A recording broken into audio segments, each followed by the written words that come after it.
काठमाडौँ निजगढ द्रुत मार्ग सरकारले आफै निर्माण गर्दै, तर पनि नयाँ सरकारसँग सशङ्कित एमाले। आजको सन्दर्भ। नमस्कार, माउन्टेन टेलिभिजनको कार्यक्रम आजको सन्दर्भमा यहाँहरूलाई स्वागत छ।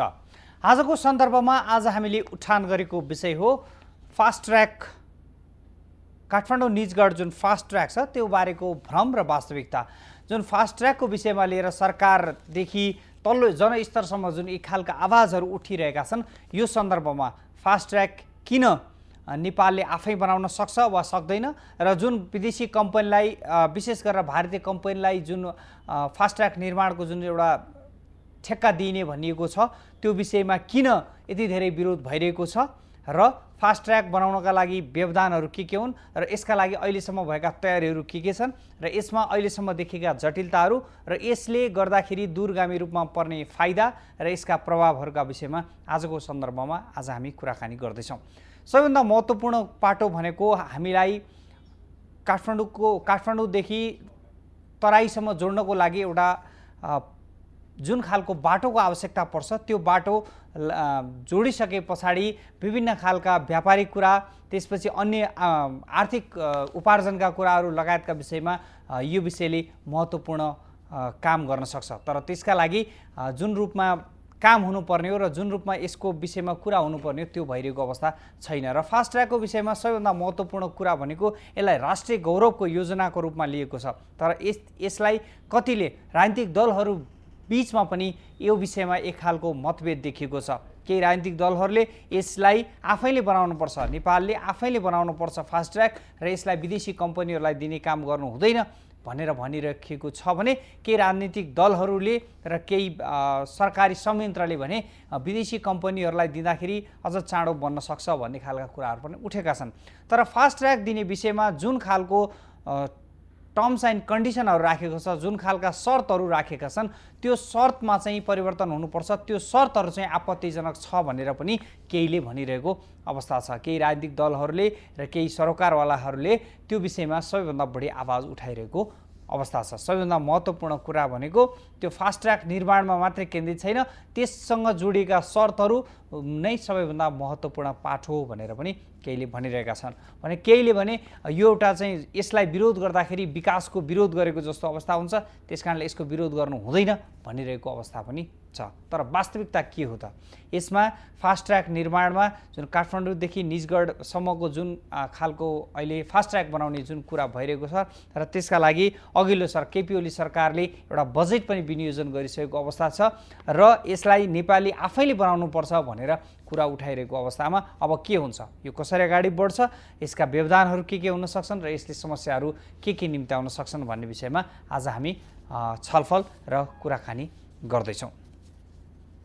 सरकारको नीति तथा कार्यक्रममाथि यो अघिल्लो सरकारले वैशाख 28मा गरेको छलफलमा त्यो छलफलको क्रममा नेपाली काङ्ग्रेसका सभापति शेरबहादुर देवालले राष्ट्रिय गौरवको आयोजना मध्येको यो आयोजना अन्तर्राष्ट्रिय लगानीकर्तालाई हटाएर स्वदेशी लगानीमै गर्ने कुराले समस्या निम्त्याउने भनेर त्यति बेलाको छलफलमा उहाँले त्यस्तो कुरा बताउनु भएको थियो। र के उहाँले बताउने क्रममा के भन्नुभएको थियो भने ग्लोबल टेन्डरका आधारमा अन्तर्राष्ट्रिय कम्पनीलाई बनाउन दिने सहमति भइसकेको अवस्थामा सरकारले आफै बनाउँछु भन्दा यसले समस्या उत्पन्न गराउन सक्छ भनेर पनि भन्नुभएको थियो। आज हामी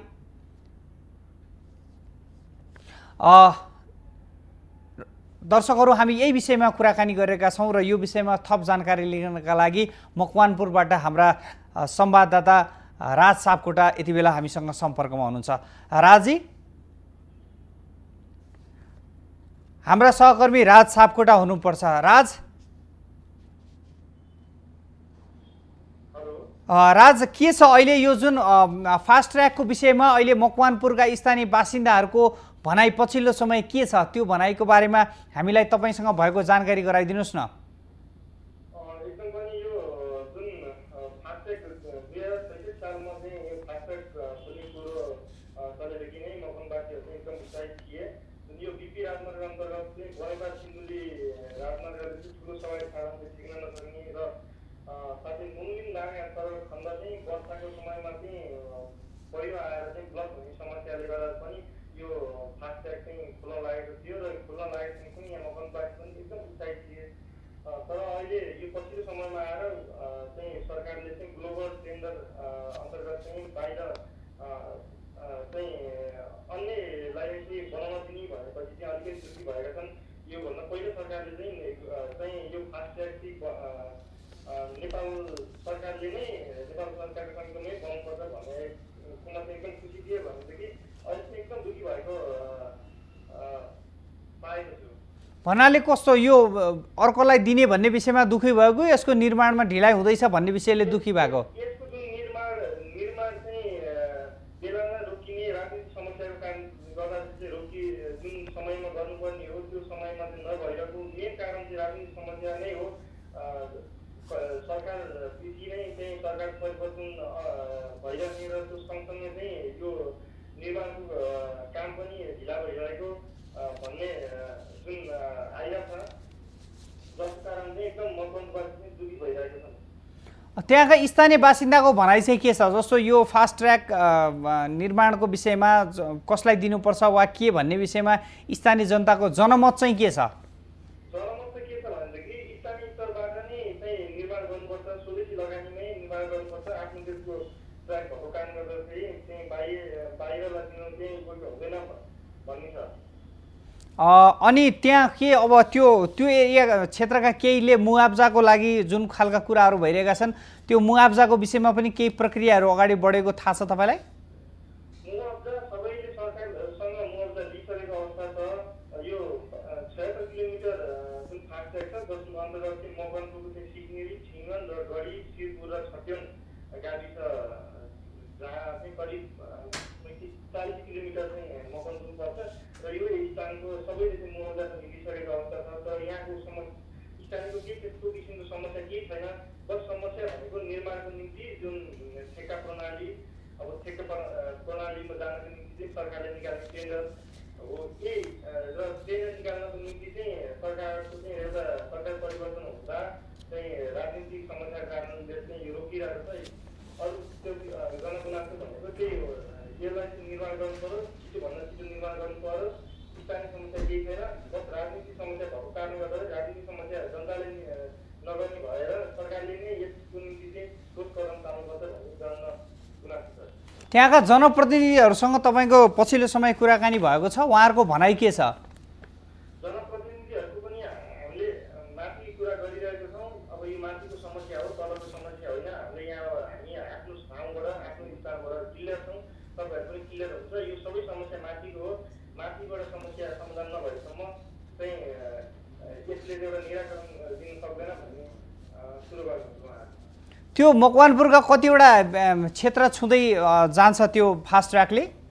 तपाईँको सिस्नेरी गाविस, छिङ्गन गाविस र मकवानपुर गढी गाविस र शिरपुर र छत्यन गाविस र यो फास्ट्यागको चाहिँ 3वटा ठाउँमा चाहिँ लिङ्क रोड छ जसको अन्तर्गत मकवानपुरको गढी गाविस एक बुझुने भन्ने ठाउँमा चाहिँ एउटा लिङ्क रोड पर्छ, बाँकी भनेको तपाईँको ललितपुरमा पर्छ। त्यो बाटो को विषयमा त्यहाँका स्थानीय बासिन्दाहरूमा जुन खालको उत्साह देखिएको थियो त्यसमा अहिले कमी देखियो। के भन्छन् अब यो कहिले होला के होला भन्ने विषयमा के छ? स्थानीय बासिन्दाहरूको भनाइ के छ? स्थानीय बासिन्दाहरूको भनाइ त्यही छ। अब हाम्रो जनस्तरबाट समस्या नभएको कारणले गर्दा यो चाहिँ राजनीतिक समस्या भएको कारण राजनीतिक स्तरबाट नै चाहिँ यसलाई चाहिँ निराकरण गर्नुपर्छ। अब हाम्रो निम्ति त अब फास्ट्याग आकाशको फल जस्तै भइसक्यो भन्ने जनगुनासो छ।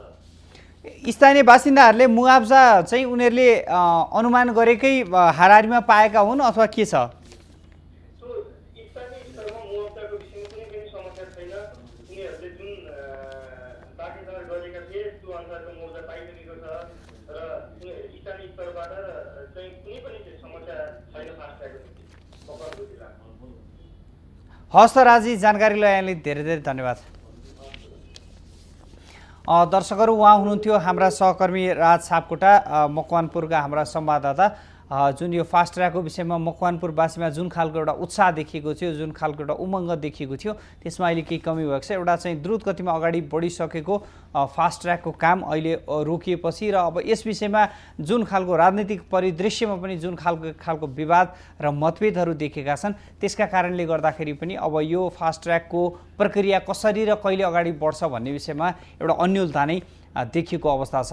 अझै पनि अब यो विदेशी कम्पनी विशेष गरेर भारतीय जुन कम्पनीले यसको डिपिआर तयार गरेको थियो, डिपिआर तयार गर्ने जुन खालको भारतीय कम्पनी थियो, अब त्यसलाई दिने वा अब यसलाई चाहिँ स्वदेशी कम्पनीहरू मार्फतै, स्वदेशी ठेकदारहरू मार्फतै यसलाई निर्माण गर्ने भन्ने विषयमा दलहरूको बिचमा अझै पनि कुरा मिल्न सकिरहेको छैन र अझै एक खालको समस्याग्रस्त अवस्था चाहिँ देखिएको छ। विभिन्न राजनीतिक दलको विभिन्न खालका धारणाहरू आइरहेका छन्, जसले गर्दाखेरि द्रुत मार्गको विषयमा अझै पनि केही समस्याहरू देखिएका छन् र प्राप्त यस अगाडिको केपी ओली सरकारले फास्ट ट्र्याक नेपालले नै बनाउनुपर्छ र नेपाल सरकारको यो नेपालको एउटा राष्ट्रिय गौरवको योजना भएको कारणले गर्दाखेरि यसलाई हामी आफैले बनाउनुपर्छ भनेर त्यो जुन प्रस्ताव आफैले बनाउन सुरु गरिरहेको र त्यसको लागि जुन आवश्यक प्रक्रिया थियो सरकारले नै गर्नका लागि भनेर तयारी सुरु गरिरहेको अवस्था थियो। त्यति नै बेला केपी ओली सरकार विघटन भइसके पछाडि अब यो नयाँ राजनीतिक जुन परिवर्तन भएको छ, अब यो राजनीतिक परिवर्तन पछाडि यो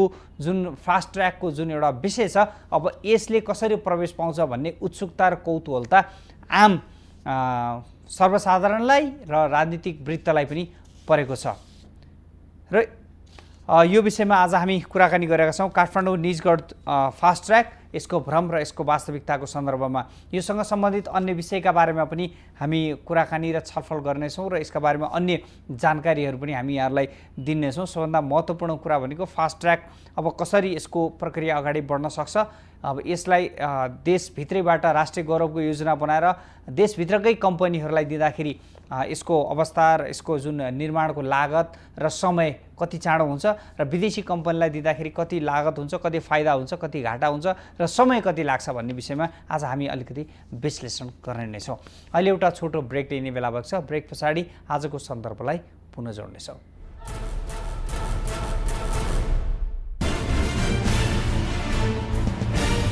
काठमाडौँ निजगढ द्रुत मार्ग सरकारले आफै निर्माण गर्दै, तर पनि नयाँ सरकारसँग सशङ्कित एमाले आजको सन्दर्भ।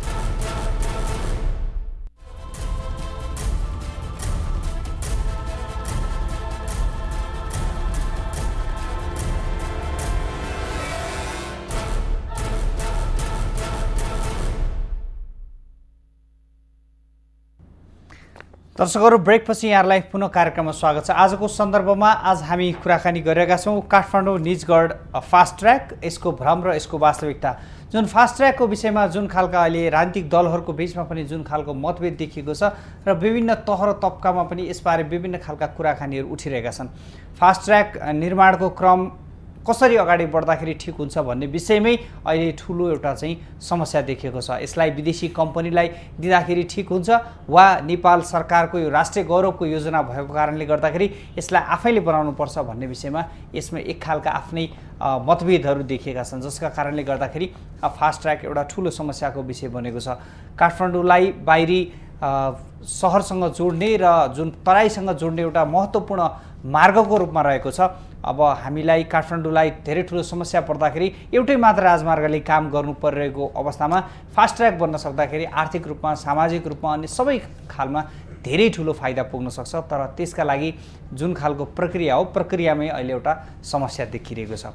के हो त फास्ट ट्र्याकको विषयमा जुन खालको एउटा समस्या देखिरहेको छ, यसमा नेपालका राजनीतिक दलहरूको धारणा के हो र फास्ट ट्र्याक कसरी अगाडि बढ्नुपर्छ भन्ने विषयमा अब हामी कुराकानी गर्दैछौँ। त्यसका लागि आज हामीसँग हुनुहुन्छ नेकपा एमालेका सांसद शेरबहादुर तामाङ र नेपाली काङ्ग्रेसका सांसद जगदीश्वर नरसिंह केसी। यहाँ दुवैजनालाई कार्यक्रममा स्वागत छ। धन्यवाद। अब यो फास्ट ट्र्याककै विषयमा आज हामी कुराकानी गर्दैछौँ। अब शेरबहादुरजी, के छ, अब तपाईँहरू समितिमा पनि भएको मान्छे, यस विषयमा तपाईँहरूले धेरै खालको अध्ययन र अनुसन्धान पनि गरिरहनु भएको छ, प्रतिवेदनहरू पनि बनाइरहनु भएको छ। फास्ट ट्र्याकले दिएको समस्या र यसको समाधान के?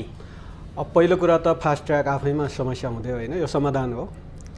राष्ट्रको लागि एउटा गौरवका आयोजना बन्नु भनेको यो राष्ट्रकै लागि समाधान भएर आउँदैछ र यो बनाउने सन्दर्भमा अहिले जुन ढङ्गले अब छलफल भएको छ अहिले पछिल्लो कालमा त यसमा फेरि बहस विवाद हुनुपर्ने ठाउँै देख्दिनँ किनभने सरकारले निर्णय नै गरिसकेको छ कि आफै बनाउँछौँ र भनेर बजेट समेत छुट्याइसकेको अवस्था छ। त्यसो भएको हुनाले अब यो फास्ट ट्र्याक त अब समस्या हुँदैन, यो समाधान भएरै जान्छ र यो छिटै बन्छ र सरकारले बनाउँछ, नेपाल सरकारले आफै स्वयं बनाउँछ। यसलाई के विदेशी कम्पनीहरूलाई अथवा विदेशीलाई दिँदाखेरिको समस्या चाहिँ के देखेर होइन, त्यो अध्याय त सकिहाल्यो। जस्तो जति बेला विदेशीलाई दिन खोजिरहेको थियो त्यति बेला हामी नै अर्थ समितिमा थियौँ। अब र अर्थ समितिले एउटा उपसमिति नै बनाएर त्यसको अध्ययन गरेको थियो र अध्ययनले के देखायो भने जुन कम्पनीले लिन खोजेको थियो खासमा कुनै एउटा अनुदान दिएर कुनै एउटा राष्ट्रले स्वयं लगानी गरेर बनाउन खोजेको थियो भने त्यो हदसम्म सजिलै हुन्थ्यो होला। तर कुनै एउटा कम्पनी विशेषलाई लगानी गरिदिएर त्यो कम्पनीले बनाउने र कुनै एउटा प्राइभेट कम्पनीहरूले चाहिँ आए पछाडि उसले त नाफा नै खोज्छ नि, उसले नाफै खोज्ने भएको हुनाले त्यो चाहिँ त्यति बेला हामीले अध्ययन गर्दा अलिक ठुलो रकम चाहिँ राष्ट्रले बेहोर्नु पर्ने देखियो। त्यो प्रतिवेदनमा त्यस्तो खालको देखियो। त्यस भएको हुनाले अर्थ समितिले त्यो अध्ययनै गरेर र त्यसरी चाहिँ राष्ट्रले पैसा बेहोर्न सक्ने स्थिति देखिएन, निकै ठुलो पैसा। हामीले त्यहाँ निश्चित मात्रामा गाडी गुडेन भने त्यो नगुडेको सङ्ख्या बराबरको चाहिँ नेपाल सरकारले त्यो कम्पनीलाई पैसा दिइरहनु पर्ने खालको स्थिति चाहिँ त्यो देखियो र त्यो चाहिँ हामीले बेहोर्न नसक्ने खालको स्थिति देखियो। त्यसो हुँदाखेरि नेपालकै लगानीमा आफ्नै राष्ट्रकै लगानीमा गर्न सकिन्छ भन्ने निचोडको पुग्यो। चौधरी के लगानीको विषयमा कुरा टुङ्गिसकेको हो, अब मतलब अब नेपाल आफैले बनाउने विषयमै अगाडि बढ्छ अहिलेको सरकारले पनि के छ? यो त हेर्नुहोस्, अब जुनसुकै सरकार आए पनि एउटा सरकारले गरिसकेका निर्णयलाई अघिको आउँदा साथ त्यसलाई परिवर्तन गरिहाल्छ भन्ने कुरो पनि होइन। र यो फास्ट ट्र्याकको बहस र छलफलको व्यापक विषय लगभग मेरो हिसाबमा एन्डिङको पोइन्टमा पुग्या हुनुपर्छ भन्ने मलाई लाग्छ। अहिले खासै बहस होइन, किनभने जुन बेलामा फास्ट ट्र्याकको बारेमा बृहत रूपले राष्ट्रिय रूपमा बहस सुरु भयो, त्यो बहस भएपछि अर्थ समिति गम्भीर रूपमा अर्थ समितिभित्र छलफल भयो। किन यो के हो त, यो मुलुकका लागि अर्थ समिति फास्ट ट्र्याक र आर्थिक कुरासँग गाँसिया हुनाले यो अर्थ समितिको दायराभित्रको यसको छलफलको विषय हो भनेपछि अर्थ समितिभित्र फुल समितिमा छलफल भयो।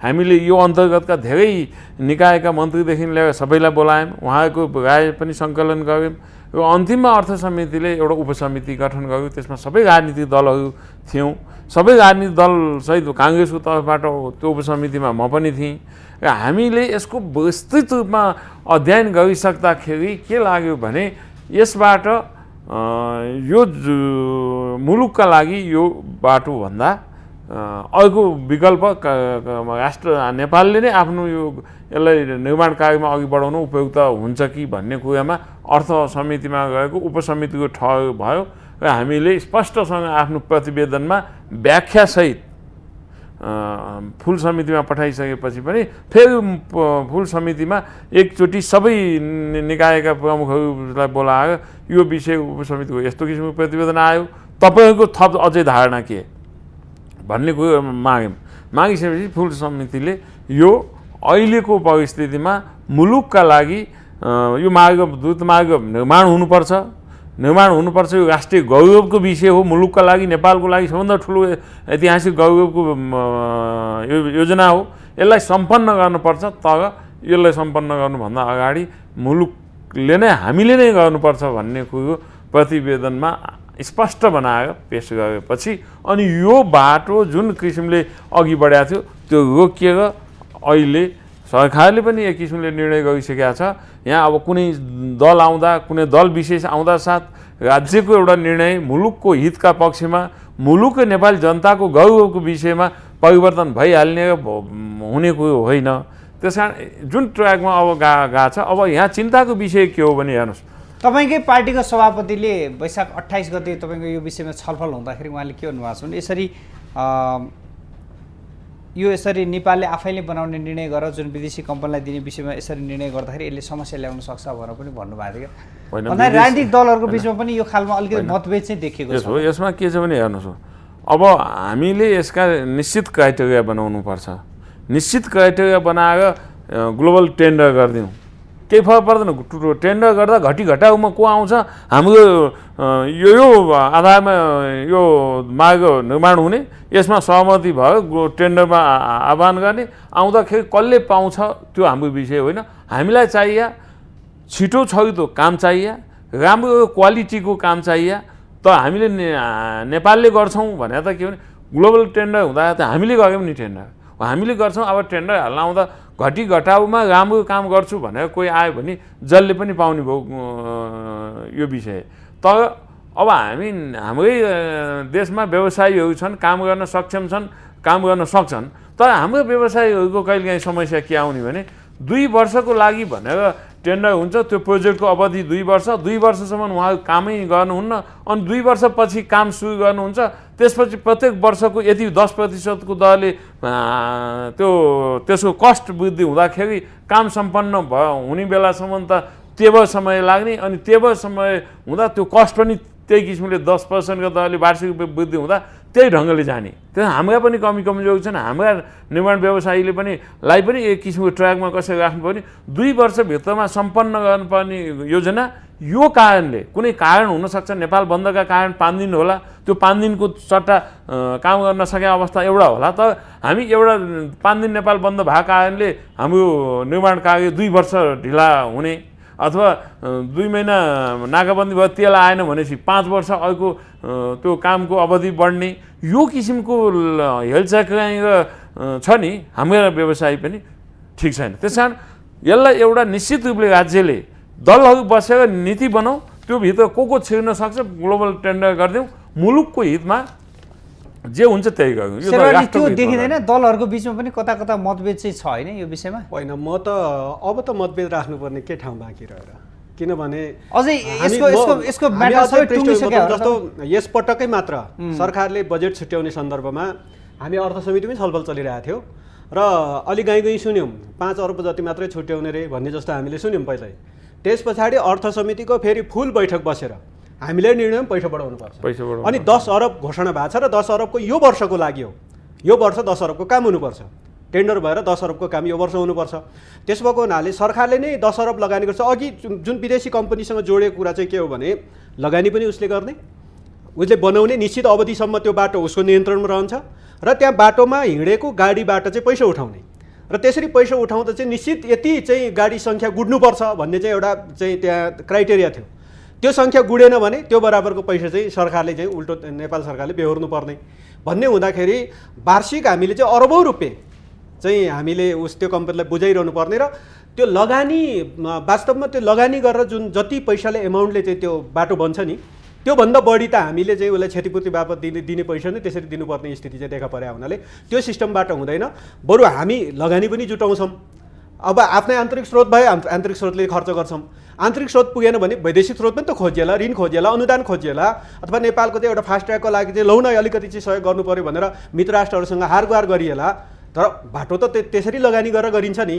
त्यसले सबै सिँगै एउटा कम्पनी विशेषलाई दिएर अनि त्यसको चाहिँ यदि त्यस्तो भएन उसको चाहिँ पैसा उठेन भने हामीले क्षतिपूर्ति तिरेर गर्ने कि, अथवा हामी आफै लगानी गरेर आफ्नै नेपालको लागि। वास्तवमा अघि मान्यज्यूले भन्नुभयो जस्तै त्यो बाटो बन्दाखेरि हाम्रो चाहिँ सांस्कृतिक हिसाबले तपाईँको आर्थिक हिसाबले यो हरेक हिसाबले राष्ट्रलाई वास्तवमा निकै ठुलो चाहिँ हामीलाई सपोर्ट हुन्छ। सरकार परिवर्तन पछाडि चाहिँ जस्तो अहिले नयाँ सरकार बनिसके पछाडि चाहिँ यो विषयमा अलिकति आशंकाहरू पनि पैदा भएको कारणले गर्दाखेरि आज हामीले यो विषयमा नि कुरा गर्न खोजेको। कता कता त्यो खालको सम्भावना देखिँदैन अथवा हुन्छ कि हुँदैन? राज्यले एउटा निर्णय गरेको छ, बजेटमा 10 अरब रुपियाँ छुट्याएको छ। अब यसका वास्तवमा अहिले नेपालमा सरकार परिवर्तनसँगै तपाईँको चाहिँ एजेन्डाहरू र तपाईँको काम गराइ पनि त परिवर्तन हुन्छ। धेरै चिज चाहिँ परिवर्तन हुन्छ नै हाम्रो देशमा चाहिँ यो हुने गएको छ। वास्तवमा भन्ने हो भने सरकार परिवर्तनसँगै देशको एउटा नीति र सिस्टममा परिवर्तन नआउनु पर्थ्यो कुनै पनि आउँदा। तर हाम्रो चाहिँ सरकार परिवर्तन भएको भोलिपल्ट त्यसको सिस्टम कुनै नीति परिवर्तन हुन्छ, यो गलत हो। तर के हो भने यो आशंका गर्नुपर्छ भन्ने मलाई चाहिँ लाग्दैन, किनभने यसको एउटा स्पष्टसँग हामी अगाडि बढिसकेको अवस्था छ। हिजो अर्थ समितिकै कारणले, अर्थ समितिकै निर्णयका कारणले तत्कालीन अवस्थामा यो रोकिएको हो।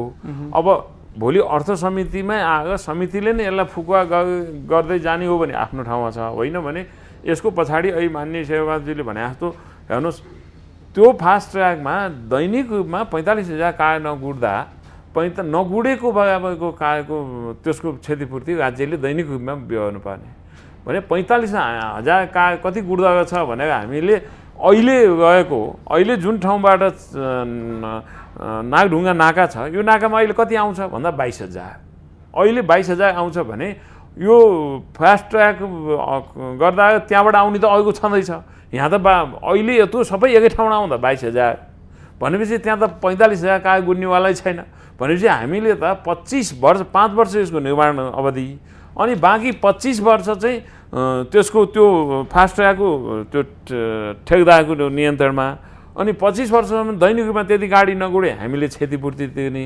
भन्दाखेरि हामीले यस्तो सम्पूर्ण हिसाब किताब निकाल्दाखेरि यो मुलुकका लागि सबैभन्दा दुर्भाग्य हो मुलुकका लागि सबैभन्दा गलत काम हो मुलुकको नेपाली जनताले भोलि हामी जस्ता भविष्यका हामीलाई सजाब छन् तपाईँले भनेको कुरा ठिक हो तर जस्तो तपाईँले अगाडि पनि भन्नुभयो नेपाली ठेकदारहरूलाई दिँदाखेरि एक खालको जुन समस्या छ नेपाली ठेकदारहरूको काम गराइमा जुन समस्या छ भन्नुभयो भने यसमा विदेशी कम्पनीहरूलाई दिँदाखेरि काम गराए अझ चाँडो हुन सक्छ तर त्यसमा भएका टर्म्सहरूको विषयमा चाहिँ तपाईँहरूले त्यो कुरा गर्नु हामीले त्यसका टर्म्सहरू जे छन् त्यसलाई एउटा बनाइदिउँ हामीले बनाइसकेपछि त्यो टर्म्सभित्र बसेर ग्लोबल टेन्डर गरिदिउँ हाम्रो नेपालीले पार्छन् ठिकै छ आखिर हेर्नुहोस् विदेशीहरूले त्यो टेन्डर पाउने नि हामीलाई दिने हो हाम्रो नेपालका केहीलाई पेटी ठेक्का दिने हो गर्ने चाहिँ हाम्रो केहीले हो त्यस कारण किन पेटी ठेक्का गर्छन् तर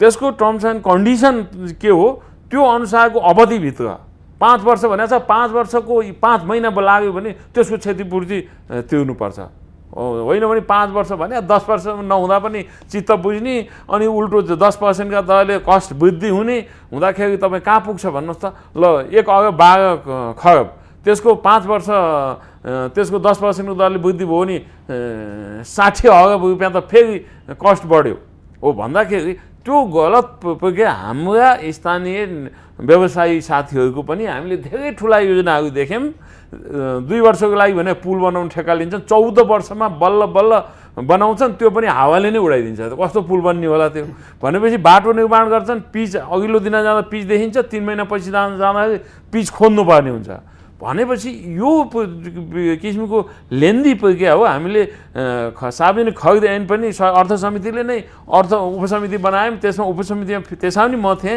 हामीले धेरै ढङ्गले त्यो खरिद ऐनलाई कसरी परिमार्जित गर्ने कि निर्माण व्यवसायीहरूलाई कसरी नियन्त्रण गर्ने कि टेन्डर हाल्ने काम लोएस्ट हुने काम गर्न नसकी छाडिदिने हो नछाड्ने परिस्थिति निर्माण गर्ने बाटो कसरी खोज्ने धेरै ढङ्गले सार्वजनिक खरिद ऐन बनाए जस्तै यो फास्ट ट्र्याक पनि नेपालको एउटा ऐतिहासिक रूपले गौरवको योजना हो यो योजना सम्पन्न गर्नुपर्छ यसमा हामीले म चाहिँ के छ भने एउटा टर्म्स एन्ड कन्डिसन तयार गऱ्यौँ त्यसमा आउँछ जो कोही आउँछ पनि आऊ खुला रूपले ग्लोबल टेन्डर आह्वान गऱ्यौँ त्यो टेन्डरबाट जसले प्राप्त गर्छ हाम्रो अवधिभित्र त्यसले काम सम्पन्न होस् त्यसमा काहीँ नयाँ सरकार सङ्ख्या मान्नुपर्ने नयाँ आउँदैछ परिवर्तन हुनुपर्ने कहाँबाट परिवर्तन राष्ट्रको हित विपरीत कुनै पनि जो आओस् त्यो परिवर्तन हुँदैन यो मुलुकको हितमा हुने निर्णय ठिकै छ जसले गए पनि त्यसलाई समर्थन गर्नुपर्छ दर्शकहरू आज हामी कुराकानी गरेका छौँ काठमाडौँ निजगढ द्रुत मार्ग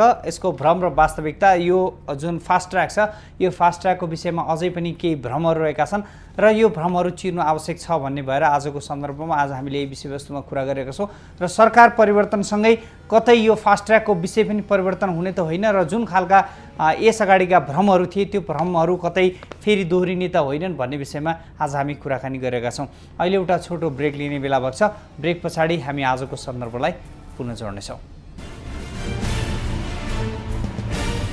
काठमाडौँ निजगढ द्रुत मार्ग सरकारले आफै निर्माण गर्दै तर पनि नयाँ सरकारसँग सशङ्कित एमाले आजको सन्दर्भ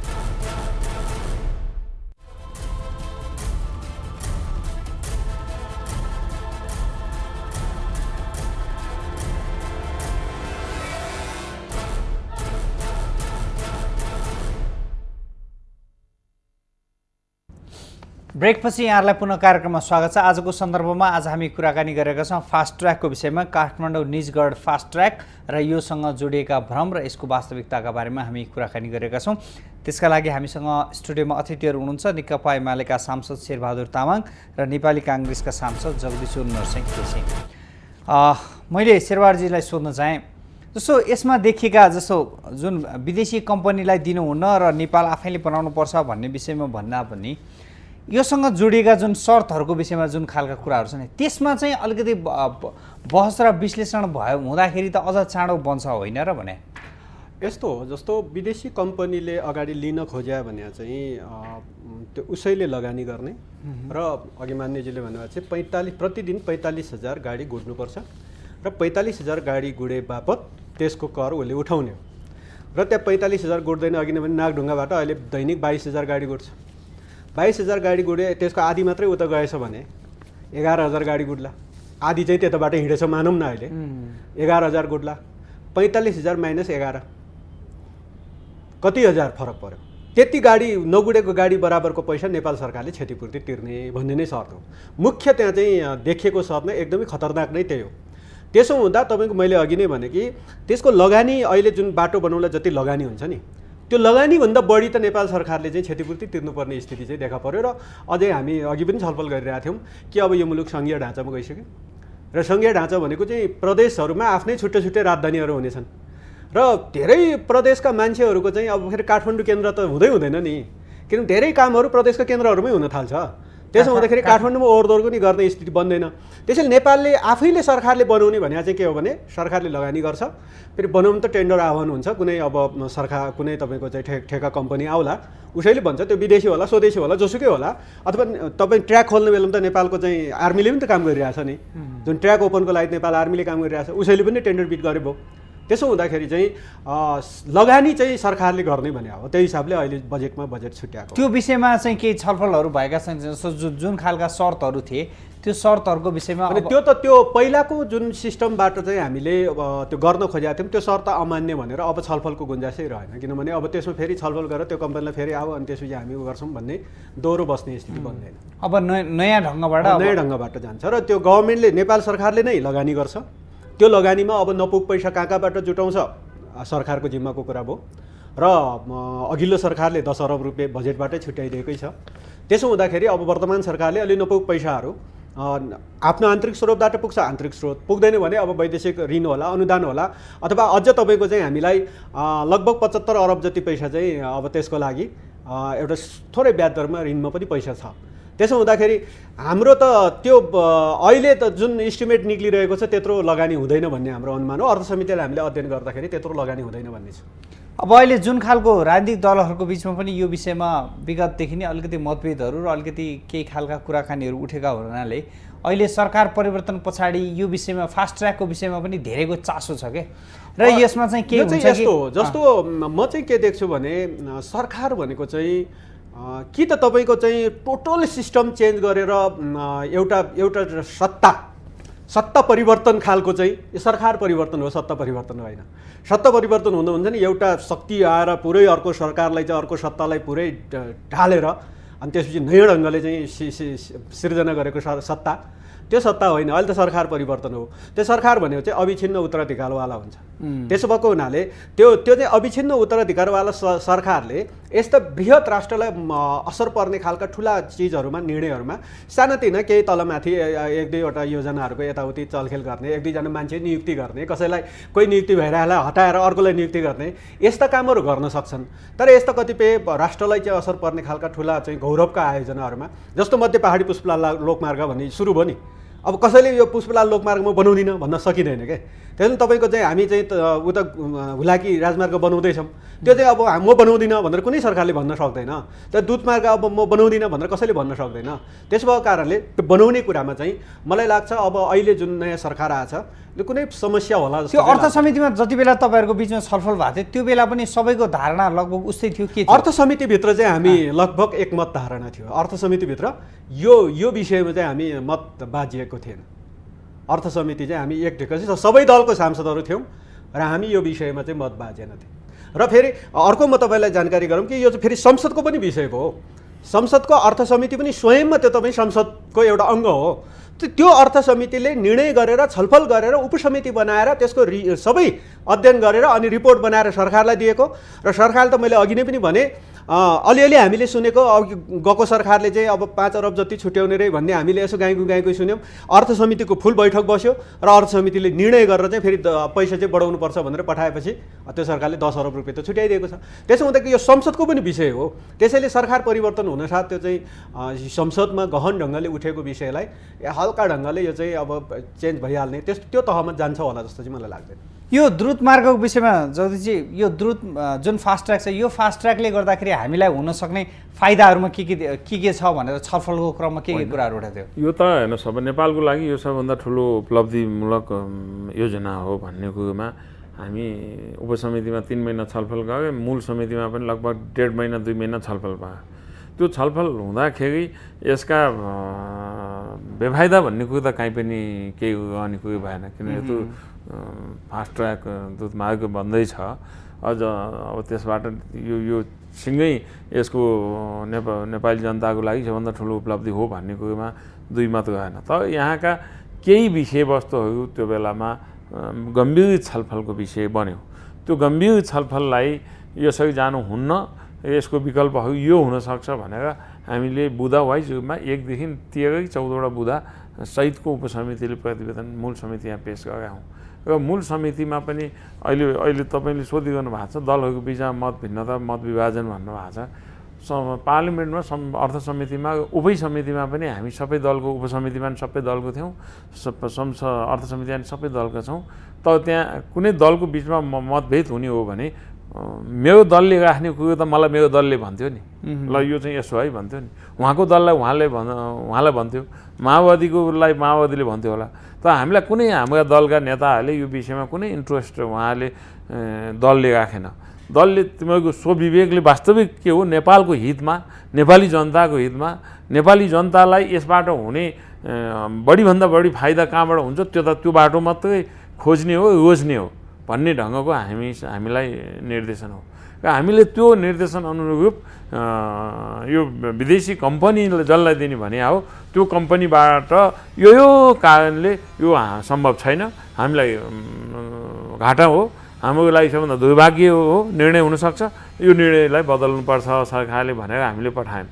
अब हामीले यसलाई अब धेरै छलफलको विषय म जस्तो लाग्दैन, मलाई लाग्दैन। अब यसलाई हामीले एउटा टेन्डर प्रक्रियामा जाँदा, ग्लोबल टेन्डर प्रक्रियामा जाँदा त्यसका 5वटा 7वटा 15वटा आधार यो आधारमा आऊ, खुला ओपन ग्लोबल टेन्डरमा आऊ भन्दा जो आउँछ हामीले हाम्रो हितमा गर्ने हो नि टेन्डर। नेपाली काङ्ग्रेसकै नेतृत्वमा सुशील कोइरालाको नेतृत्वमा सरकार बनेको बेला त्यही सरकारले दिएको हो नि त त्यो, होइन?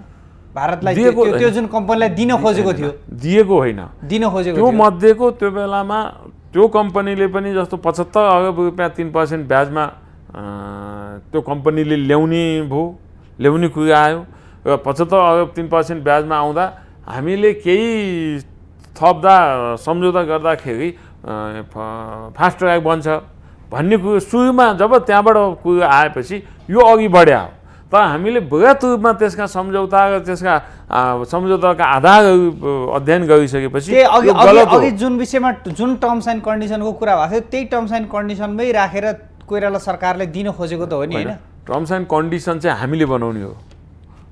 यो नेपालले टेन्डर गर्दैछ, यो टर्म्स एन्ड कन्डिसन यो हो, आओ हाम्रो टर्म्स एन्ड कन्डिसनमा आउँछ त्यो कम्पनी आयो नि हामीले खुला। ग्लोबल टेन्डरमा त जुनसुकै कम्पनी पनि आउला, खुला हो नि। त्यसमा टर्म्स एन्ड कन्डिसन चाहिँ हामीले राख्ने हो। उनीहरूले राखेरलाई हामीले एउटा निर्माण व्यवसायीले यो कन्डिसनमा म काम गर्छु भने कुरो र हामीले यो कन्डिसनमा तिमी कहाँ ओपन टेन्डर आह्वान गर्ने र त्यसमा आऊ भन्नेमा त फरक छ। त्यसमा चाहिँ अलिअलि उनीहरूको टर्म्स एन्ड कन्डिसनको कुरो पनि थियो। यसमा अब हामीले यसलाई चाहिँ हाम्रो टर्म्स एन्ड कन्डिसनमा टेन्डर ग्लोबल टेन्डर आह्वान गर्नुपर्छ र यसलाई छिटोभन्दा छिटो फास्ट ट्र्याकलाई अगाडि बढाउनुपर्छ भन्ने कुरोमा कुनै पनि राजनीतिक दलको असहमत विवाद हुने कुरै छैन र हुँदैन भन्ने कुरोमा अहिले सहयोग परिवर्तन हुँदासाथ सशङ्कित हुनुपर्ने यो परिवर्तन हुन्छ कि त्यो मलाई लाग्दैन। यो जस्तो शेरबहादुरजी जस्तो सुशील कोइरालाकै कार्यकालमा यसलाई दिन खोजेको थियो नि होइन? यो चाहिँ म दिन खोज्या भनेर म चाहिँ भन्दिनँ, किनभने त्यतिखेर छलफलको विषय हो, छलफल भइरहेको थियो, टर्महरू चाहिँ छलफल भइरहेको थियो नि, नेगोसिएसन त भइसकेको थिएन नि। त्यसमाले त्यो नेगोसिएसनको लागि छलफलको क्रममा थियो, छलफल नेपालको अहितमा हुन्थ्यो भन्ने कुरा चारैतिरबाट उठेपछि त त्यो सरकार बसिरहँदा पनि त्यही सरकारले पनि त्यही सम्झौता गर्थ्यो होला भनेर कसरी अनुमान गरौँ?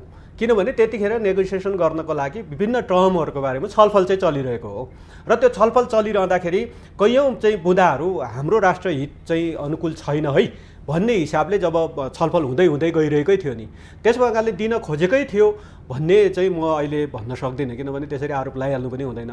दिन खोजेकै थियो कि थिएन भन्ने कुरा अब वर्तमान सरकारमा पनि अलिकति जोडिन आउँछ। यदि दिन खोजेकै थियो भने त्यतिखेर जो मन्त्रीजी चाहिँ अब खास गरी त्यो मन्त्रालयसँग सम्बन्धित मन्त्रीजी हुनुहुन्छ, उहाँ नै अहिले चाहिँ यो वर्तमान सरकारको अझै जिम्मेवार ठाउँमा हुनुहुन्छ। यदि त्यतिखेर दिन खोजेको थियो कि थिएन भन्ने कुरा चाहिँ अब यहाँ अलिकति रिफ्लेक्सन चाहिँ आएर यदि विवादमै तानेर फेरि होइन यो चाहिँ अहिलेको अघिल्लो सरकारले चाहिँ गलत निर्णय गर्यो अब फेरि चाहिँ त्यसरी दिनुपर्छ भन्ने ढङ्गले आयो भने चाहिँ त्यतिखेर पनि दिन खोजियो थियो भन्ने चाहिँ भन्न सकिएला। तर यदि आशंका गर्ने ठाउँ अहिले रह्यो कि यदि त्यसो गरिएन, अहिले चाहिँ यो भर्खर गएको नयाँ सरकारले चाहिँ यो ठिकै निर्णय गर्यो, नेपालले नै आफूले लगानी गरेर एउटा टेन्डर गरेर ग्लोबल टेन्डर गरेर चाहिँ अब नेपालले नै लगानी गरेर गर्छ बनाउँछ भनेदेखि अब यही उसमा जान्छ भने दिन खोज्या थियो भनेर अहिले नै भनिहाल्नुपर्ने ठाउँ चाहिँ छैन। जति त्यो खालको आशंका चाहिँ देखियो कि अब त्यो हुन्छ कि हुँदैन तपाईँको पार्टीको तर्फबाट त्यो यो आशंका भनेर चाहिँ हाइपोथेटिकल भन्छन् नि, त्यो अब आशंका राख्ने कुरो मात्र हो। त्यस कारण हिजो पनि छलफलको विषय बन्यो, कम्पनीले म गर्छु भन्न आइपुगेपछि के हो त यो विषयमा सरकारले पनि छलफल अब यो फास्ट्र्यागको विषयमा चाहिँ जस्तो कस्तो भने अब जस्तो विभिन्न जस्तो छिमेकी देशका राजदूतहरूले पनि जुन खालको चासो लिएर जुन खालको छलफलहरूमा सहभागी हुँदाखेरि पनि त्यो खालको कुराहरू उठाएको कारणले यसलाई अलिकति चाहिँ कता कता चाहिँ राजनीतिक रङ दिएर यसलाई चाहिँ एउटा चाहिँ आर्थिक रूपमा चाहिँ अलिकति स्वार्थ सिद्ध गर्न खोजिएको जस्तो खालको आशंकाहरू पनि देखिए कि होइन? अब यो कसको आर्थिक रूपले आर्थिक स्वार्थ सिद्धि गर्ने कुरो त्यो उहाँको मनमा होला, हामीले बुझ्ने कुरो भएन। हामीले बुझ्ने कुरो के हो भने हेर्नुहोस्, हामी यहाँ दुईजना पटक झन्डै आधा घन्टादेखि 1 घन्टा उनलाई बहस गर्दैछौँ। हाम्रो त्यसमा राजनीतिक रूपले उहाँ एउटा पार्टीको हुनुहुन्छ, म अर्को पार्टीको छु, त्यहाँ अन्य राजनीतिक दलका पनि थिए। तर हामीले एकै मनले एउटै वचनले एउटै शब्दले यो अहिलेको त्यो बेलाको तत्कालीन टर्म्स एन्ड कन्डिसन नेपाल र नेपाली जनताको पक्षमा हितमा छैन। त्यसकारण यो छलफलको विषय नै अब बन्न सक्दैन, यसलाई अहिले तत्काल रोक, छलफलको विषय भएको हो, रोक, यसलाई छलफलको विषय बनाउनु पर्ने आवश्यकता छैन भनेको अवस्था हो। त्यसले गर्दाखेरि हामीले यस्ता आशंकाहरू लिनुभन्दा नि अब भयो भने त्यस्तो काम गर्न थियो, सम्झौता गर्न थियो, लाग्यो भने त्यो हामीले गरेको आशंकाको कुरो भोलि त्यसलाई त्यही बेला एक्सनमा जाने कुरो दलहरू छन्, अर्थ समिति छ, पार्लियामेन्ट छ। किनभने पार्लियामेन्ट चलिरहेको बेला कुनै पनि सरकारले मुलुकको हित विपरीत मुलुक र नेपाली जनतालाई केन्द्रबिन्दुमा राखेर कुनै पनि विकासको योजना खोज्ने हो। विकासको योजना कसैका स्वार्थका लागि होइन। हामीले विकास भनेको छिमेकी मुलुकहरूका लागि होइन, छिमेकी मुलुकसँगको त हामीले कूटनैतिक ढङ्गले कूटनैतिक सम्बन्ध राख्ने हो। उत्तरसँग दक्षिणसँगको सम्बन्ध हामी दुई देशको बिचमा गएको ठुला मुलुकहरू छन्। यी मुलुकसँग हामीले एउटा असल छिमेकीको सम्बन्ध राख्नुपर्छ, आफ्नो ठाउँमा छ। उहाँको इन्ट्रेस्ट आफ्नो होलान्, दुवैको होलान्, त्यसमा म जान्न चाहन्न। उहाँको इन्ट्रेस्ट सकेछ भने आफ्नो इन्ट्रेस्टलाई फुलफिल गर्न कोसिस गर्नु होला।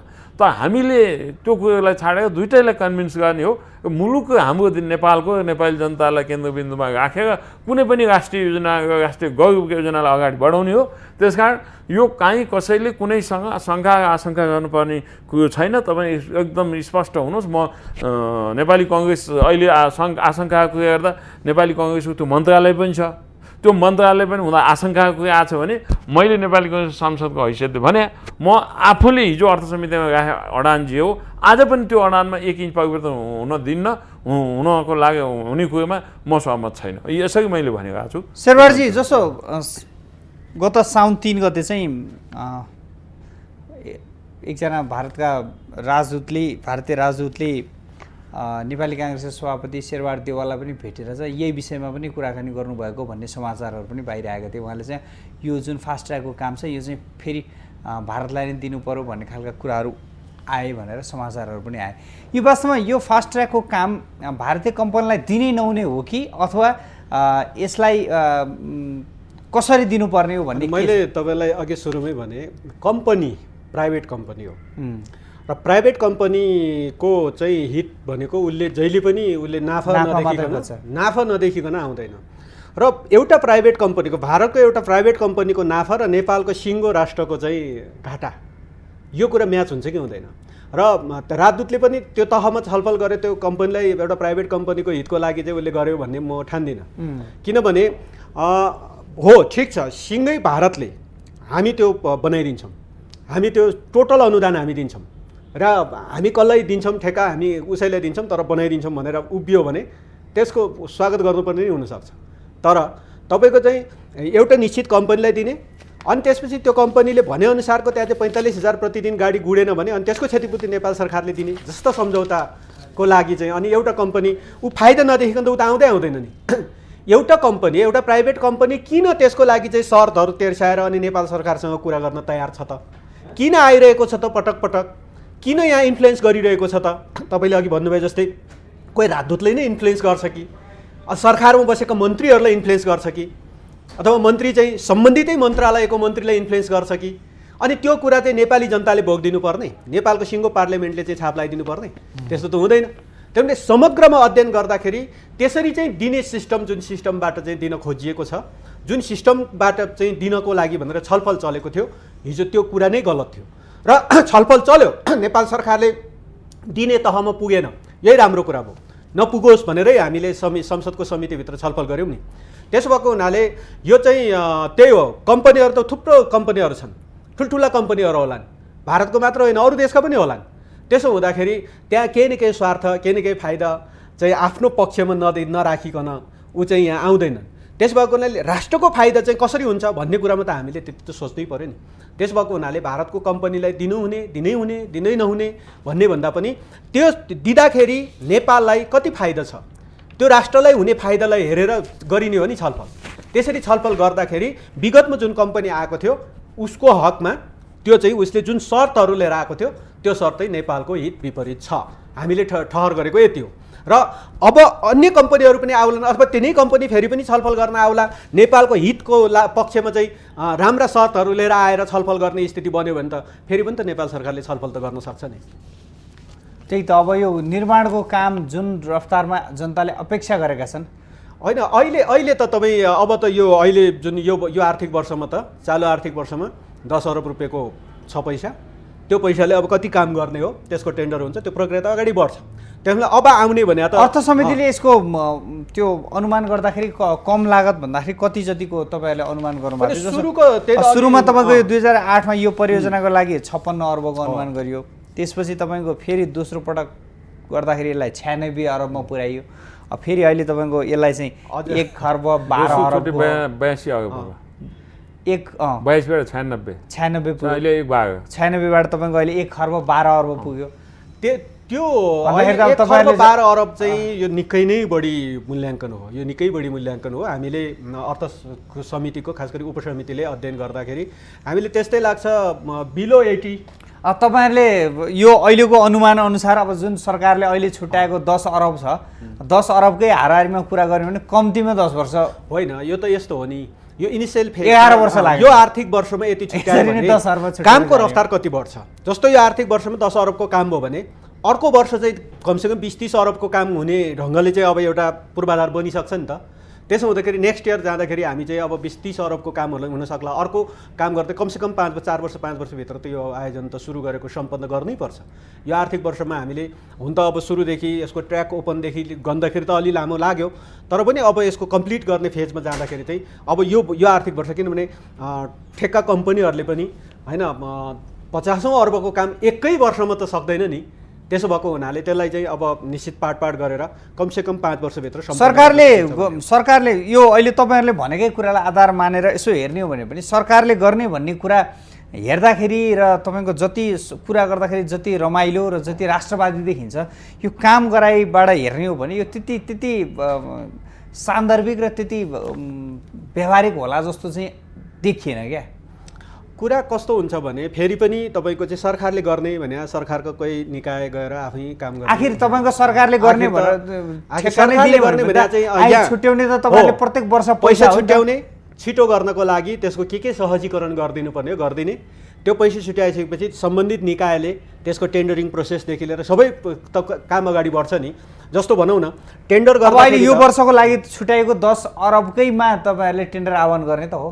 अब त्यो काम यही वर्ष सरकारले हैन, यही वर्ष सक्छ, यही 10 अरब पैसा सक्ने त हो यो वर्ष। र फेरि यस्तो हुन्छ ठुला आयोजनाहरूमा यदि काम त्यतिले चाहिँ त्योभन्दा पनि बढी काम गर्न सक्यो भने सक्ने स्थिति बन्यो भने सरकारले फेरि पैसा थप्न सक्ने स्थिति बन्छ। ठुला आयोजनाहरूमा यति नै भन्ने हुँदैन। जस्तो 10 वर्ष मात्र छुट्याइयो, के अरे 10 अरब मात्र छुट्याइयो, त्यति मात्र हो यो वर्ष, अरू पैसा 1 पैसा पनि आउँदैन भन्ने हुँदैन। किनभने कामको रफ्तार बढेर 10 अरबभन्दा बढीको काम गर्ने स्थिति बन्यो भने त सरकारले अर्को पैसा व्यवस्था गर्न सकिन्छ। होइन जगदीशजी, त्यो खालको स्थिति पनि देखिन्छ। जस्तो भनौँ न अब अहिले अनुमान चाहिँ गरेको छ, अब तपाईँको 2-3वटा तपाईँको अनुमानहरू गरियो। पहिला सुरुमा 56 अरब, त्यसपछि 86, 96 हुँदै अहिले 1 खर्ब 12 अरबसम्मको पुगिसकेको छ भन्दाखेरि, र सरकारले जुन रफ्तारमा पैसाहरू छुट्याउने क्रम छ जसरी छुट्याइयो त्यो हेर्दा जस्तो यति महत्त्व दिएर छुट्याइएको पैसा त जम्मा 10 अरब छ भनेपछि काम गराइ हेर्दाखेरि त यो अझै 10-12 वर्ष लाग्ने जस्तो खालको अब यसको के हो भने हामीलाई आशंका भएको विषय नै 56, 82, 97, 1 भाग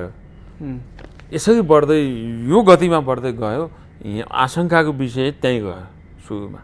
किन यसरी त 56 को अरबको योजना एक अरब भाग 1 खरब भाग कसरी पुग्यो? त्यसै खोज्दै जाँदाखेरि यो अहिलेको व्यापक छलफल र बहसको विषय बन्यो। र यो योजना कसलाई दिनु हुने र कसलाई दिन नहुने होइन। कुनै ठेकदारको टर्म्स एन्ड कन्डिसनमा राज्यले सम्झौता गर्नुको गलत हो। ठेकदार म कन्डिसन लिएर जाने, तपाईँले मलाई सम्झौता गरिदिनु त गलत भयो। राज्यले मेरो राज्यको टर्म्स एन्ड कन्डिसन यो हो, यो भित्र आऊ काम गर्छौ भने गर भन्न सक्छ। त्यो जुनै पनि कम्पनी आउन सक्छ। यो हिजोको कम्पनी नहुने, त्यो अर्को नहुने, ऊ नहुने भन्ने छैन। जोसुकै ग्लोबल टेन्डर हुँदा जो आउला ओपन खुला त्यसले आयो। हामीलाई 5 वर्षभित्रमा क्वालिटीको काम चाहियो, क्वालिटी र क्वान्टिटी दुवै मेन्टेन गर्न सक्नु पर्यो। त्यो योजना गर्दा त्यसो अगाडि बढौँ। अब यो अहिले 10 अरब रुपियाँ छ, यो चाहिँ के हुन्छ नि, यो बहुवर्षीय योजनामा राज्यले डिपिआर सकिया छ, डिपिआर भइसक्यो। डिपिआर भएको योजना 1 खरब 12 अरबकै टेन्डर हुनसक्छ। 1 खरब 12 अरबको टेन्डरमा कसैले टेन्डर 90 अरबमा हाल्ला, कसले 80 मा हाल्ला, कसले 70 मा हाल्ला, त्यो त टेन्डरमा हाल्ने कुरो हो। र उसको 5 वर्षभित्रमा यो योजना सम्पन्न गर्नुपर्छ भन्ने टर्म्स एन्ड कन्डिसनै भित्र टेन्डर हुने हो। ग्लोबल टेन्डर हुँदा पनि यहाँ चाहिँ यति वर्ष होइन, उसले 5 वर्षभित्र योजना सम्पन्न गर्ने काम निर्माणको, ठेकदारको अथवा निर्माण व्यवसायीको पैसा जुटाइदिने काम जसले टेन्डर आह्वान गर्यो त्यो संस्थाको काम पैसा जुटाउने काम हो। त्यस कारण तपाईँ यो वर्ष 10 अरब छ, उसले काम 20 अरबको गयो भने 20 अरब पैसा जुट्छ। 50 अरबको काम गयो भने 50 अरब जुट्छ। तर हाम्रो देशमा चाहिँ अहिलेसम्म भएका योजनाहरूको 10 अरबको टेन्डर भयो भने 3 अरबको काम दुःखका साथ भन्नुपर्छ, हुन नसक्ने अवस्था छ। त्यसले गर्दा पैसाको समस्या होइन हामी कहाँ। वास्तवमै भन्ने हो भने कसैले टेन्डर आह्वान गरेको बहुवर्षीय योजनामा काम राम्रोसँग गर्ने हो भने पैसाको समस्या छैन। किनभने हामी मध्य पहाडी लोकमार्गमा हेरिरहेको छौँ, म नुवाकोट खण्ड हेरिरहेको छु, टेन्डर भएको छ, सरकारको टर्म्स एन्ड कन्डिसन यति वर्षभित्र काम सम्पन्न गयो भन्छ। एउटा 5 जना कामदार एउटा डोजर घुमाएर त्यो मध्य पहाडी लोकमार्ग त्यसले कहिले चाहिँ सम्पन्न गर्ने त भनेपछि उसलाई त के छ भने त्यसलाई जति लिङ्गिङ गयो वार्षिक रूपले 10% उसको चाहिँ वृद्धि, कस्ट वृद्धि हुँदाखेरि ऊ त्यो नाफा खानलाई काम ढिलो गर्ने। त्यस कारण हाम्रो सिस्टम के भएन भने कानुनी रूपले जब उसको अवधि 2 वर्ष हो अथवा 5 वर्षको प्रोजेक्ट हो, 5 वर्षभित्रमा योजना सम्पन्न गर्न सक्दैन भने त्यसले हर्जनासहित काम ब्ल्याकलिस्टमा हालेर त्यसलाई हटाइदिनुपर्छ। अनि त्यसपछि न समयमा काम सम्पन्न हुन्छ, क्वालिटीको काम हुन्छ। देशभित्रका काम गर्नेहरूको हालत त्यस्तो छ। अब हामीले राष्ट्रवादी मात्रै कुरा गरेर मात्रै त कसरी भयो? अब यसो देशभित्र समस्या यी देशभित्र पनि गर्छु त भन्नुहुन्छ, समस्या यहाँ आउँछ देशभित्र पनि। अर्को काम गर्छु भन्नेले उसका स्वार्थ मात्रै हेर्छ, हाम्रो स्वार्थ हेर्दैन। विदेशी कम्पनीले तपाईँको बेनिफिट नभइकन उसले आफ्नो स्वार्थ नराखिकन त किन बढी भयो, उसको स्वार्थ चाहिँ अलि बढी भयो कि भन्ने लाग्यो त्यहाँ चाहिँ। किनभने काम उसले क्वालिटीको काम समयमा पनि सम्पन्न गर्छ, त्यसमा दुविधा पनि छैन। किनभने देखिया छ, जस्तो भन्नु न, यहीँ चाइनिजहरूले गरेको काम छ, अहिले हामीलाई गएको काम हटाउनु पर्ने अवस्था जन्मिसकेको छ। अब काम सम्पन्न गर्ने समयभित्र गर्ने काम उनीहरूले गएलान् विदेशी कम्पनीहरूले, तर स्वार्थ उनीहरूको लागि मात्रै अगाडि सार्छन्। हामीले त हाम्रो देशको स्वार्थ मात्रै सार्नु पर्यो। त्यसो हाम्रो देशको स्वार्थ अनुकूलको टर्म्स एन्ड कन्डिसन बनाउँदाखेरि हिजो आउने कम्पनीले त्यो अनुसार काम गर्छु भन्यो भने त्यसलाई चाहिँ दिनु हुँदैन भन्ने कुरो छैन। त्यो चाहिँ इन्डियाको कम्पनी भावनाले हुँदैन, अथवा त्यो अर्को चाइनाको भावनाले हुन्छ, अथवा चाइनाको हुँदैन इन्डियाको हुन्छ भन्ने कुरै छैन। हाम्रो टर्म्स एन्ड कन्डिसनमा क्वालिटी र क्वान्टिटी मेन्टेन हुने ढङ्गको काम उसले अवधिभित्र सम्पन्न गरोस्। ओके, जसले शेरबहादुरजी यो जुन फास्ट ट्र्याक छ, यो फास्ट ट्र्याकमा राजनीतिक कुरा र दुई देशको बीचका केही आपसी कुराहरू पनि त जोडिएका छन् नि, होइन? अब त्यो जोडिएको कारणले गर्दाखेरि यसलाई विभिन्न किसिमबाट व्याख्या गरे पनि कतै न कतै त्यो कुराहरू जोडिएका छन्। नेपालबाट जति सक्दो छिटो एउटा फास्ट ट्र्याक बन्छ, भारत सिमाना नजिकै छ, र यो फास्ट ट्र्याक बन्दाखेरि जति चाहिँ वास्तवमा दुई देश बीचको कुरा जोडिन्छ नै। भारतसँग नेपालको राजधानी एसएस छिटो बन्छ र उसका उत्पादनहरू अहिले नेपालमा भारतकै उत्पादनहरू धेरै छ। त्यसो हुँदा त्यो धेरै छिटो नेपालमै भित्रिन्छ, नेपाल राजधानीमा आइपुग्छ सामानहरू, र उसको लागि पनि फाइदा हो। त्यसरी हेर्दाखेरि तपाईँको चाहिँ व्यापारिक हिसाबले हेर्दाखेरि भारत र नेपालको लागि यो निकै उपयुक्त चाहिँ ट्र्याक हो, बाटो हो। त्यसरी अब अर्को एउटा चाहिँ अलि मधेससँग जोडिएको एउटा सेन्टिमेन्टल कुरा चाहिँ छ। काठमाडौँले हामीलाई शासन गर्यो, काठमाडौँले हामीलाई थिच्यो भन्ने खालको एउटा सेन्टिमेन्ट छ त्यो मधेसमा अलिकति, र त्यो सेन्टिमेन्टमा बेला बेलामा भड्काउँछन् मान्छेहरूलाई। त्यसो हुँदा फास्ट ट्र्याक चाहिँ छिटो बन्यो, अनि यसो हुँदा अलि बढी झन् काठमाडौँको शासन हामीले खेप्नुपर्ने हो कि भन्ने जस्तै चिन्ताहरू हुन सक्छन्। तर यसलाई यसरी होइन, अन्य हिसाबले हेर्ने हो भने राजधानी र तपाईँको चाहिँ छिटो मधेसको चाहिँ बिचको जुन सम्पर्क छ नि, र यो सम्पर्क जति धेरै छिटो गर्न सक्छौँ यो एउटा एसिमिलेसन हुन्छ नि, र दुईटा चाहिँ अब समुदायको बिचमा एउटै देशभित्र बसिरहेका चाहिँ अब दुई जातको बिचमा अलग अलग संस्कृतिको बिचमा एउटा चाहिँ सम्बन्ध छिटो हुने, र त्यसले एउटा राष्ट्रिय एकताको भावना सिर्जना गर्छ। र पहिला चाहिँ नदी किनारहरूमा समुद्र किनारहरूमा सभ्यताको विकास हुन्थ्यो भने अब सभ्यताको विकास चाहिँ हामी बाटो बनाउँदो रहेछौँ, त्यही बाटोले चाहिँ मान्छेलाई चाहिँ नजिक तान्दो रहेछ। तर यो फास्टट्र्याक जतिसक्दो छिटो बन्छ त्यति छिटो मधेसको पनि तपाईँको चाहिँ आर्थिक उन्नति र आर्थिक प्रगति विकास हुने कुरामा समस्या देख्दिनँ म, झन् चाहिँ त्यसले फाइदा गर्छ। त्यसरी हेर्दाखेरि भारत र नेपालको चाहिँ मधेससँग यो राजधानीको जुन सम्पर्क सूत्र हो यो निकै छिटो अगाडि बढ्ने भएको हुनाले यसले त्यो बेफाइदा भन्दा पनि राजनीतिक रूपमा यसले फाइदा नै हुने देख्छु मैले। यसबाट यसलाई बन्न नदिने अथवा त्यस्तो कुनै खालको चाहिँ जुन खालका कुराहरू पनि उठिरहेका छन् नि, त्यसमा पनि केही उठेका केही राजनीतिक कुराहरू बन्न नदिने कुरामा अब अलिअलि कहीँ सुन्यौँ हामीले, होइन? तपाईँको चाहिँ बीपी राजमार्ग भन्दा 1 लेनको बनाउनुको लागि अलि बढी भारततिरको प्रेसर भयो भन्ने हामी सुन्छौँ। अब यो वास्तविकता कति हो, होइन?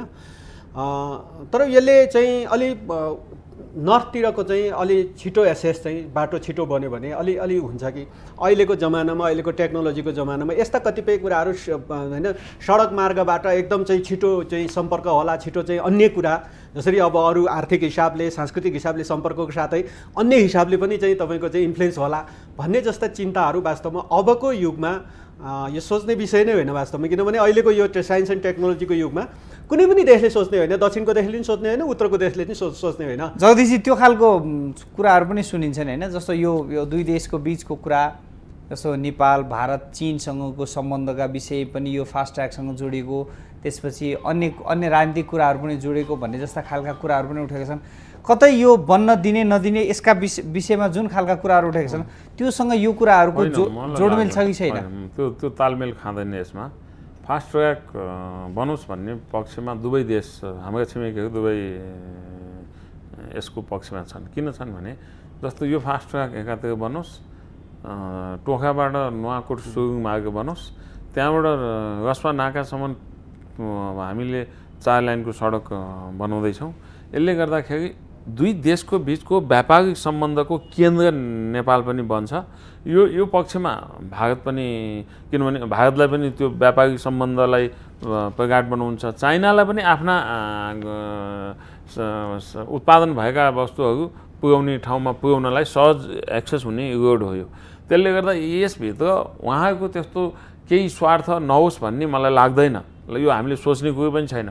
तर यो कुरो दुवैतिरलाई छाडौँ, हामी हाम्रो देशभित्रको विकास गर्छु भन्ने कुराको कमिटमेन्ट त यहाँका राजनेताहरूले हो नि, हामीले गर्ने हो नि। उहाँहरूका केही स्वार्थ छ भने के हो त? उहाँ ठिक छ, दुवै देशहरू हाम्रा छिमेकी मुलुकसँगका मित्र राष्ट्रहरूसँग हामीले वैचारिक रूपले कूटनैतिक ढङ्गले बहस गर्नुपर्छ, छलफल गर्नुपर्छ। कतिपय उहाँलाई हामीले कन्भिन्स गर्नुपर्छ, कतिपय उहाँले हामीलाई कन्भिन्स गर्नु होला। उहाँले कन्भिन्स गरे हामीले पनि कुरा सुन्नुपर्छ। होइन भने हामीले कन्भिन्स गरे यो चाहिँ यस्तो हो, हाम्रो मुलुकका लागि, हाम्रो हितका लागि छ भन्ने हो। त्यस कारण हामीले उहाँको के स्वार्थ छ छैन भन्ने कुरो जान्ने होइन, नेपाली जनताले का हितमा, नेपाली जनताको स्वार्थ, नेपाली जनताको कल्याणका लागि कुन कुरो ठिक छ भन्ने कुरो चाहिँ यहाँका राजनेताहरूले डिसिजन गर्ने विषय हो।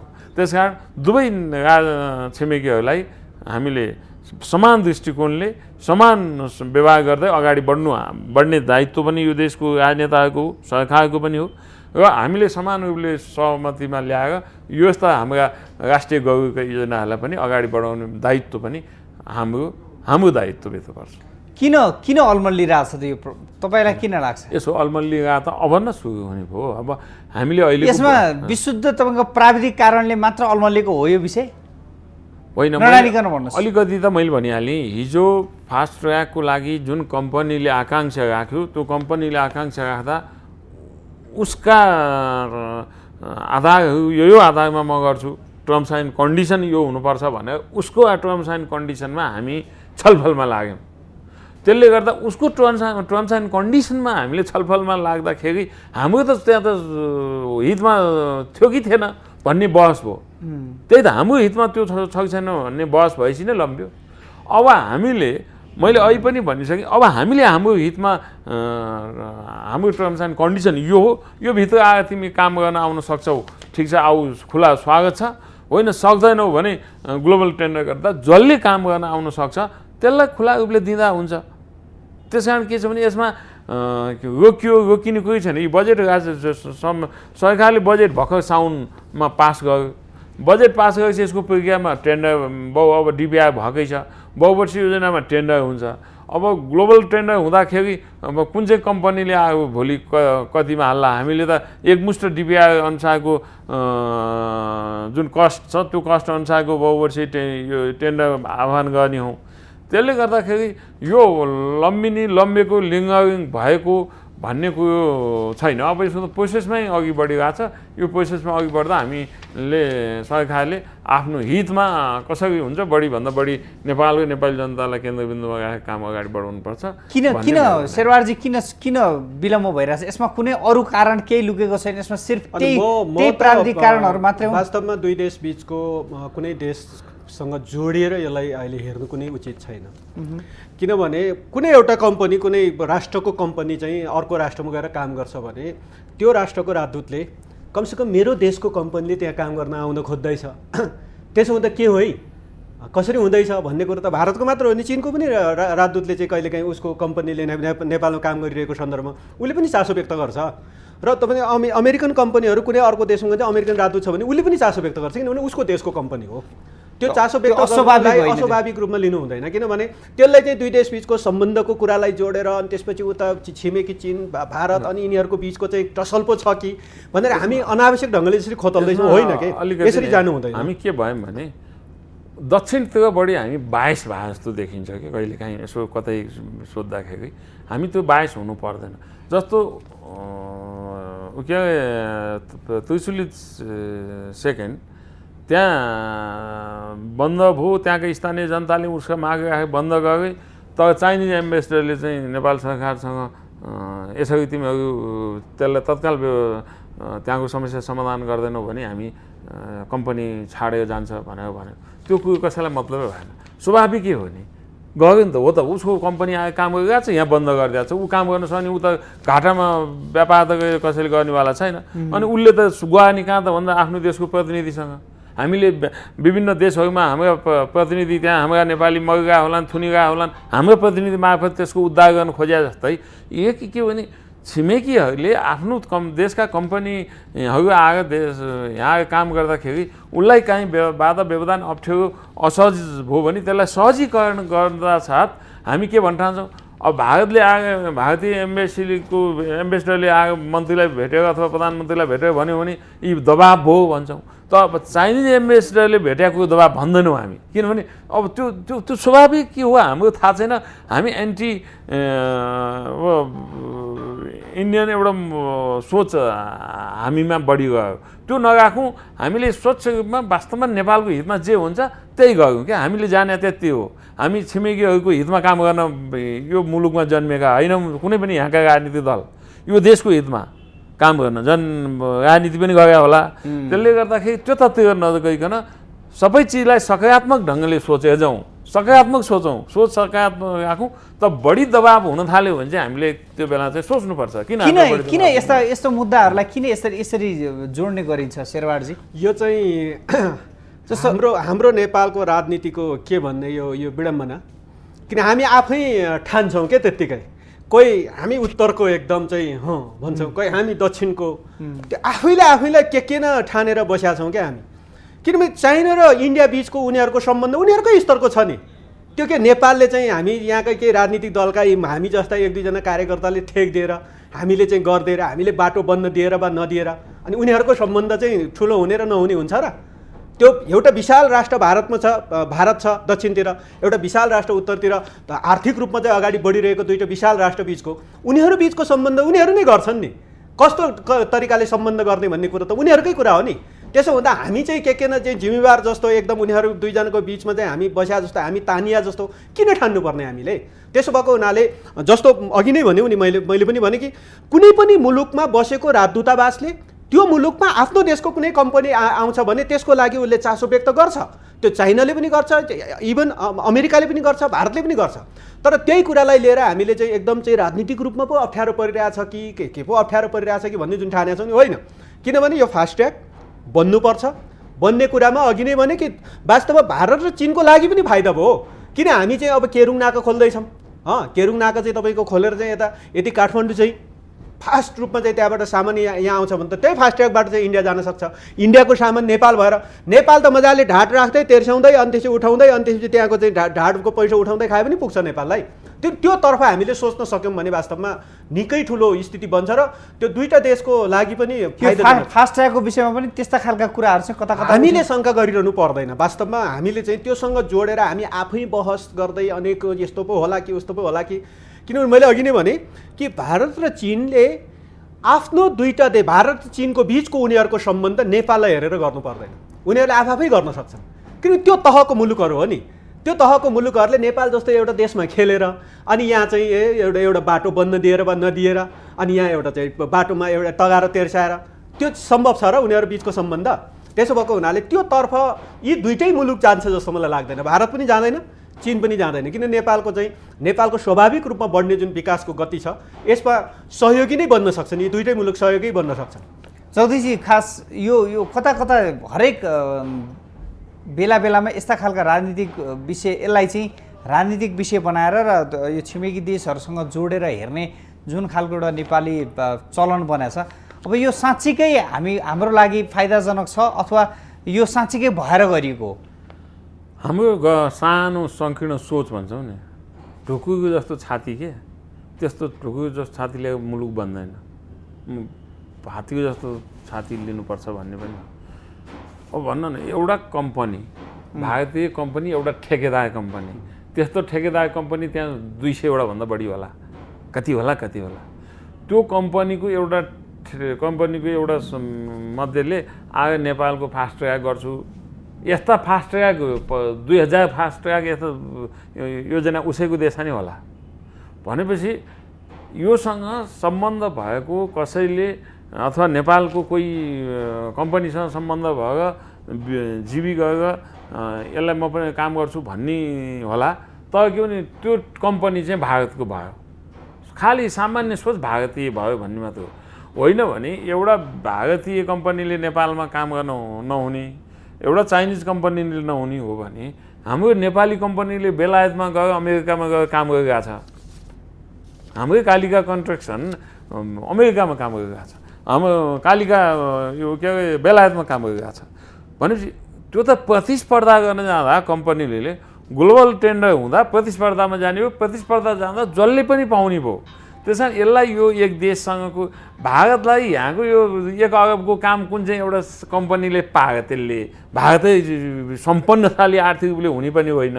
यो हामीले दिँदासाथ हामी मुलुक तर त्यसका केही कुराहरू चाहिँ हामीलाई अलिकति गलत हो भन्ने हामीसँग भएको हुनाले, किनभने यो चाहिँ अलि यो प्रक्रिया चाहिँ ठिक भएन कि यसका टर्म्स एन्ड कन्डिसन चाहिँ हाम्रो हितमा छैन कि भन्ने कुरो चाहिँ सत्य नै हो, त्यो चाहिँ मिल्दैन। होइन भने एउटा कम्पनी 200, 400, 1000 कम्पनीको एउटा कम्पनीले यहाँ केही गर्न आयो, चाइनिज 500 कम्पनी होला नि, एउटा कम्पनीले उ त्यहाँ एउटा हाइड्रो बनाउन आयो, अनि त्यो हुँदाखेरि हामी चाइनासँग डराएर त्यो कम्पनीलाई दिया भन्छौँ, इन्डियाले सातो उडायो नेताहरूलाई त्यहाँ त्यो यो गलत हो। उनीहरूले कसैसँग आयो भन्नेवाला पनि छैन, भनेका पनि छैनन्, उनीहरूले सहयोग गर्ने। अब त्यही फास्ट ट्र्याकको लागि 75 अरब 3% ब्याजमा उपलब्ध गराउने भनेको छ। त्यो पैसा कहाँबाट उपलब्ध गराउने भने नाताले अनि त्यो लगेर त्यसलाई लगेर गाँस्ने काम हामीले गर्नुहुन्न। हामीले 1 अरबको देशसँगको उयो उहाँले भने जस्तै हो क्या, हुटिट्याउले सहयोग थाम्दैन भने जस्तो हामीले भारत र इन्डियाको राजनीतिक, आर्थिक, सामाजिक विकासका लागि केही पनि थेक्न सक्दैनौँ, उनीहरूले हामीलाई जति गरिदिन सक्छन्। त्यस कारण उनीहरूबाट हामीले बढीभन्दा बढी यो देशले हामीले फाइदा लिन सकौँ, लिनका लागि कोसिस गरौँ, त्यति मात्रै हो।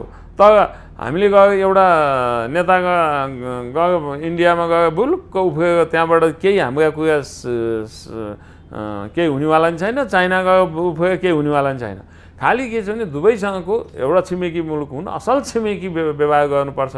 त्यसमा 1 अरबकोसँगको व्यवहारमा फरक दृष्टिकोण राज्यले राख्नुहुन्न भन्ने कुरोमा हामीले त्यही ढङ्गले त्यही कुरालाई मध्यनजर राखेर अगाडि बढौँ।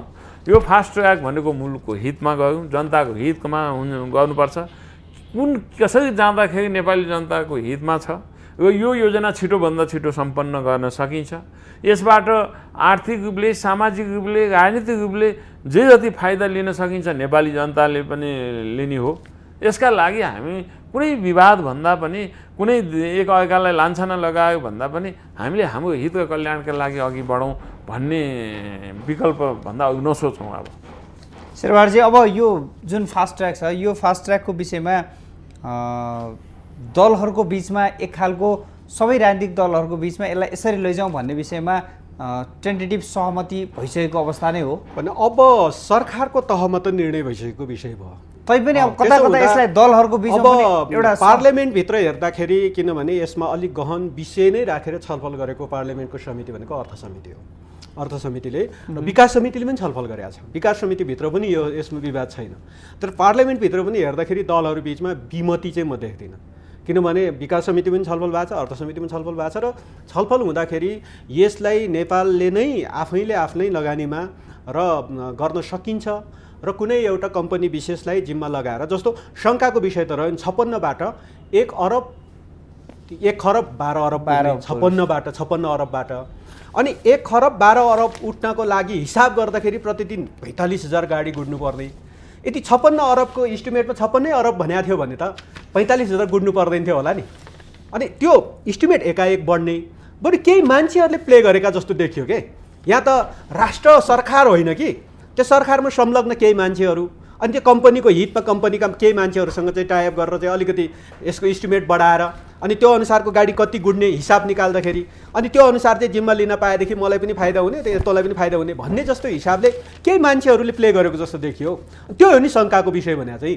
यदि त्यसो होइन, त्यसरी चाहिँ त्यसो गर्दाखेरि त्यही शङ्काको घेरामा रहेको हुनाले त्यसो गर्दाखेरि राष्ट्रलाई ठुलो नोक्सान हुने देखियो।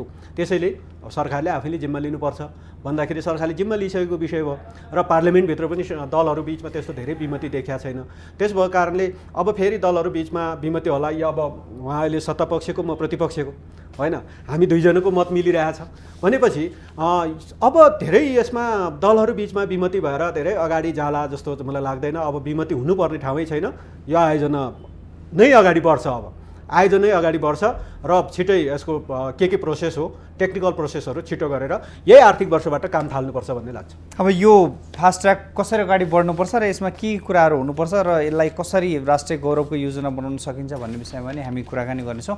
दर्शकहरू, आज हामी कुराकानी गरेका छौँ काठमाडौँ निजगढ फास्ट ट्र्याक र यसको भ्रम र वास्तविकताका बारेमा हामी छलफल गरेका छौँ। अहिले एउटा छोटो ब्रेक लिने बेला भएको छ। ब्रेक पछाडि हामी यो संवादलाई पुनः जोड्नेछौँ।